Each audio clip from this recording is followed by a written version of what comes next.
Adelante, profesor Jesús Félix Iglesias. Yo iniciaba diciendo que lo que más en el mundo entero lo que existe es el miedo.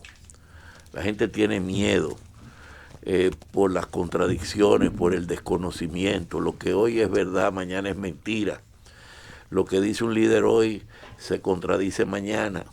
Entonces la gente tiene miedo porque no sabe a qué acogerse verdaderamente. Y ese miedo hace que los países que han llevado a cabo bien la cuarentena tienen miedo de la movilización nuevamente, porque no saben si va a reaparecer nuevamente el coronavirus o la epidemia. Pero sin embargo, cuando hemos analizado, siempre nos han dicho, doctor, es verdad que el calor mata al virus y que los virus no se reproducen en el calor. Eso no está demostrado, no hay estudios científicos que demuestren eso. Pero lo cierto es que en el verano los virus respiratorios circulan menos. Y siempre lo he dicho, la influencia estacional comienza en otoño, tiene su pico en invierno y desciende en primavera. Y en el verano no es que no haya, pero mínimamente. Y aquí siempre he dicho que la República Dominicana tiene dos brotes de influenza estacional. La de invierno propiamente dicha, que estamos en el hemisferio norte del Ecuador, donde vienen los turistas de Canadá, Estados Unidos y Europa a veranear aquí por 1 o 2 semanas a las playas con un sol brillante y un calor bueno, pero traen con ellos el virus de la influenza y nosotros tenemos un brote de influenza. Pero en el verano nuestro, que es el invierno del cono sur, también vienen los argentinos, los chilenos, los paraguayos, los de Brasil, y traen el virus de la influenza del invierno del cono sur, y también circula un poco el virus aquí. Pero ayer me puse a analizar los casos que hay en Haití, por ejemplo, que aunque estamos en la misma latitud, sí, en la misma latitud, Haití solamente tiene 5 muertos y muy pocos casos. Y no me digas tú que en la misma pobreza de Haití la gente no vive más hacinada que lo que vive en la República Dominicana. ¿Qué pasa? El calor, la raza, pero en Nueva York los hispanos, los latinos y los negros son los que han muerto más. Entonces, ahí hay una contradicción. Pero cuando tú coges el continente africano, desde África del Sur, Ruanda, Botswana, República del Congo, Zaire, todo ese tipo de repúblicas, son muy pocos los casos que hay. ¿Qué pasa? ¿Calor? ¿Raza? ¿Qué pasa? No sé. Pero esas son observaciones que uno tiene. En la mismo cono sur actualmente, que es el verano de ellos, hay pocos casos, excepto Brasil, que tiene 3.000 y pico de muertos, pero Brasil es un continente, sí, realmente. Un mundo. Hay cosas que todavía no comprendemos bien, como tampoco se comprende esto de los tratamientos. Lo que un tratamiento que dicen que es muy efectivo hoy, mañana hay un estudio y te lo contradice totalmente. Y lo cierto es que todavía no hay un tratamiento efectivo. Hubo un antirretroviral que era actuaba frente a un componente específico del virus, que inicialmente se creía que iba a ser, y resultó que no era verdad. Ahora salió otro componente antirretroviral para otro componente del virus y tampoco inicialmente se creyó que era muy bueno, y ya hay contradicciones sobre esto.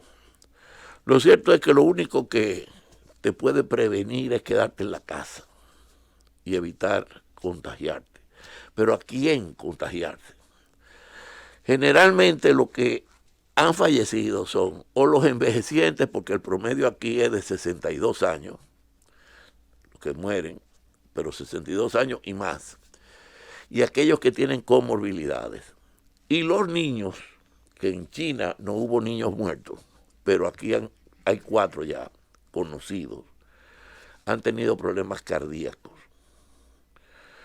Las anomalías cardíacas están asociadas a la mortalidad en niños con coronavirus. Y se dice que un 30% de nuestra población es diabética. Hay otro tanto que son hipertensos. Entonces, aquellas personas con comorbilidades y los envejecientes son los que están más propensos a tener complicaciones y a morir. Por lo tanto, esas son las personas que se deben de recluir.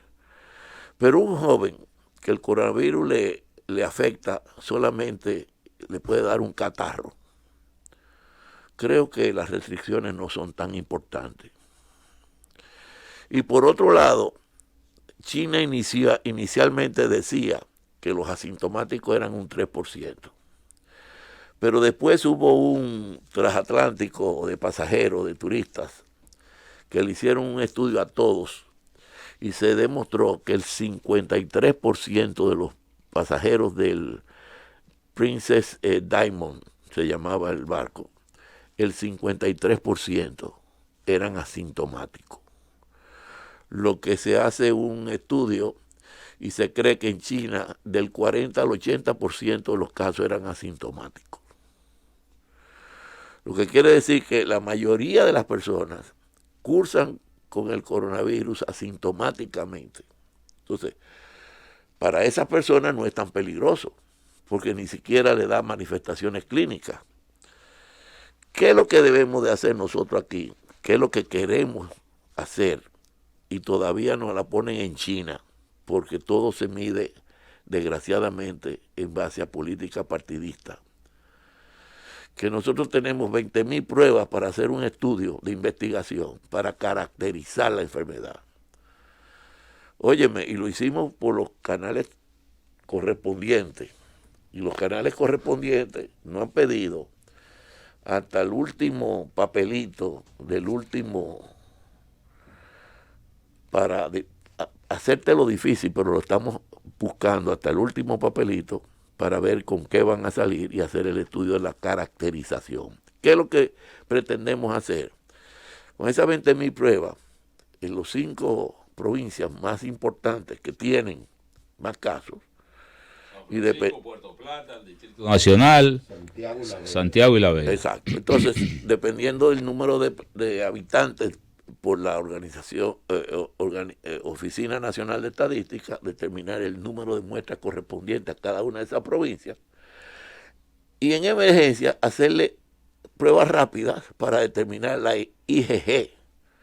La IgG es la que te determina si ya pasaste la enfermedad o no, asintomático o no, y determinar qué porcentaje de la población. Tradúcame, profe, IgG.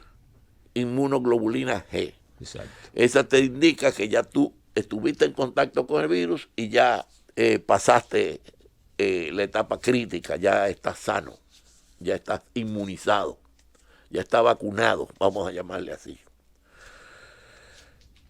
Para ver qué porcentaje, porque se ha dicho que cuando una población alcanza el 70% de haber estado en contacto con el coronavirus, ya no es problemático hacer la vida normal. Óyeme, y una cosa que no afecta, que no es como el tratamiento de ivermectina o cualquier otro medicamento en la cual tú lo puedes poner en peligro la vida del paciente. Esto no, esto es una gotita de sangre de un dedito y ya. Y te la ponen en China para hacer ese estudio, que es para ayudar al país, para ayudar al Ministerio de Salud Pública, para ayudar al gobierno, para ayudar a la población dominicana. La República Dominicana. Sí. Increíble, pero ese es nuestro país.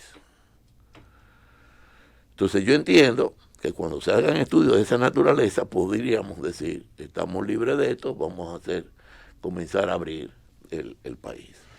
El doctor Jorge Chahín tenía 2 inquietudes. Qué bueno que él se las formule en el aire, porque eso educa a la población dominicana y a todas las personas que van a tomar decisiones, porque hay 2 variables: o se amplía constitucionalmente o se abre Entonces, adelante, doctor Chaín. Bien, bueno, el miedo es uno de los motores de la historia, pero el miedo se vence, el miedo se trata, el miedo se administra y la experiencia, el tiempo, la prudencia, la paciencia va dándole herramientas a uno para ir venciendo ese miedo. De manera que importante que oír estas reflexiones suyas. Me llegó un estudio que yo pienso que a usted le debe haber llegado también, de un grupo canadiense, un estudio bastante bien diseñado, donde ellos correlacionan la vacunación con BCG, el bacilo de Calmette-Guerin, el de la tuberculosis, y la protección al coronavirus. Ellos dicen que la protección de la BCG dura 60 años. Es decir, lo que tenemos, como yo, que fui vacunado, o casi todos nosotros, ¿verdad? Fuimos vacunados contra BCG. Con BCG todo para... el que tiene la marquita en el lado izquierdo de su brazo fue vacunado contra la tuberculosis. Y los que no la tenemos y nos la pusieron en algún momento. Bueno, los que no tienen la ceñita, generalmente se decía que era que no prendía.